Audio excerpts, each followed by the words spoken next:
লাল টসটসে রসে ভরা মুখে দিলে মিলিয়ে যাবার মতো ব্রাহ্মণবাড়িয়ার বিখ্যাত রেসিপি তাল দিয়ে তৈরি তালের মোহন মিষ্টি রেসিপি। তো এই ভিডিওটি কিন্তু স্ক্রিপ্ট না করে দেখতে থাকো।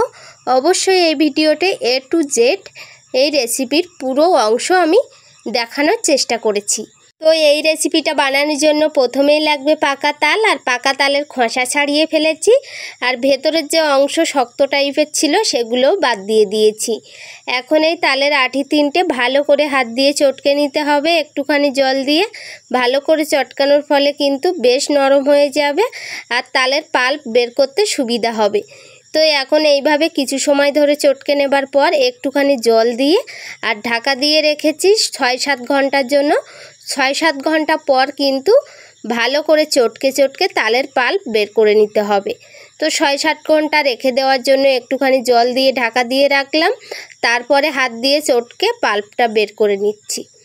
এইভাবে পাল্পটা বের করে নেবার পর কিন্তু এই পাল্পটা বেশ নরম, একটু জলজলে টাইপের হবে।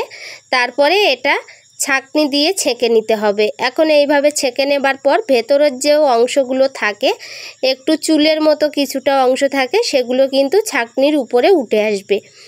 আর এখন আমি এই তালের পাল্পটার মধ্যে দিয়ে দেব 1 বাটি পরিমাণে বেসন।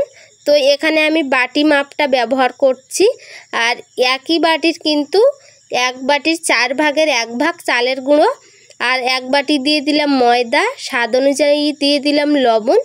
এখানে কিন্তু আরেকটা কথা বলে রাখছি, তালের পাল্পটা কিন্তু আমি মেপে ব্যবহার করিনি। তালের পাল্প অনুযায়ী আমি এই উপকরণগুলো অ্যাড করেছি, ময়দা, বেসন আর চালের গুঁড়ো আর লবণ।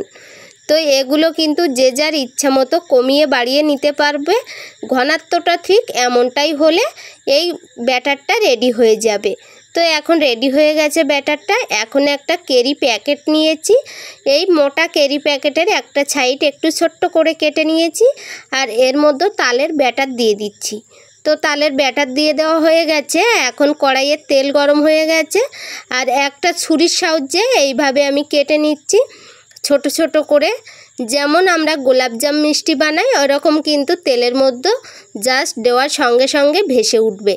তো এই তালের বড়াগুলো হালকা কালার করে ভেজে নিয়ে তেল ঝরিয়ে তুলে নিতে হবে। ঠিক এমনটাই হলে কিন্তু তেল ঝরিয়ে তুলে নিতে হবে। এখানে আমার তালের বড়াগুলো ভেজে নেওয়া হয়ে গেছে, এখন আমি তেল ঝরিয়ে তুলে নিচ্ছি। তো এই বড়াগুলো দুবার ধরে ভেজে নিতে হবে, না হলে চিনির রসটা ভালোভাবে এই বড়ার মধ্যে ঢুকবে না। তো এখানে ভেজে নেওয়া হয়ে গেছে। এখন আমি চিনির রসটা বানিয়ে নিচ্ছি। চিনির রস বানাবার জন্য 2.5 বাটির মতো চিনি নিয়েছি, আর 2.5 বাটি চিনির জন্য আমি 2 বাটি পরিমাণে জল দিয়ে দিয়েছি। চিনির রসটা একটু ঘন হবে, তো একটু তেজপাতাও দিয়ে দিলাম 2টো। তারপরে চিনির রসটা বানিয়ে নিচ্ছি। চিনির রসটা হবে একটু চটচটে টাইপের। এখন চিনির রসটা ফুটছে, আর হাত দিয়ে আমি একটু দেখে নেব কেমন হয়েছে। এখনও একটু রেডি হতে বাকি আছে, তো আর একটু ফুটিয়ে নিয়ে চিনির রসটা আমি গ্যাসের ফ্লেমের থেকে নামিয়ে নেব। তো চিনির রসটা বেশ রেডি হয়ে গেছে। এখন যে তালের সব বড়াগুলো আমি ভেজে রেখেছিলাম, দেখতেই পাচ্ছ একটু চুপসে গেছে। তো এখন আবার গরম তেলের মধ্যে দিয়ে লাল লাল করে ভেজে নিতে হবে। তো এই বড়াগুলো কিন্তু 2 বার ধরে ভাজলে সবথেকে ভালো হয়। তোমরা একবারেও ভেজে নিতে পারো, কিন্তু রসটা একটু কম ঢুকবে। তো এখন লাল লাল করে ভেজে নেওয়া হয়ে গেছে, আবারও আমি তেল ঝরিয়ে তুলে নিচ্ছি। তো তেল ঝরিয়ে তুলে নেবার পর কিন্তু এবার জাস্ট কালারটা অসাধারণ লাগছে। তো সঙ্গে সঙ্গে তেল ঝরিয়ে তুলে নেবার পর গরম রসের মধ্যে দিয়ে দেব। তো গরম রসের মধ্যে সবগুলো বড়া এইভাবে দিয়ে দেবার পর ভালো করে এইভাবে একটু মিশিয়ে নিলেই কিন্তু 5-7 মিনিটের মধ্যে খুব সুন্দরভাবে রস শুষে নেবে, আর রসে কিন্তু টইটুম্বুর হয়ে যাবে। 7-8 মিনিটের জন্য চিনির রসে ডুবিয়ে রেখেছিলাম, চিনির রসটা ভালোভাবে শুষে নিয়েছে। এখন আমি একটা ছাঁকনি দিয়ে ছেঁকে আর তুলে নিচ্ছি চিনির রস থেকে। তো এখন চিনির রস থেকে তুলে নেবার পর কিন্তু জাস্ট দেখতে অনেক লোভনীয় লাগছে, আর এখন কিন্তু রেডি হয়ে গেছে সেই বিখ্যাত তাল দিয়ে তৈরি তালমোহন মিষ্টি।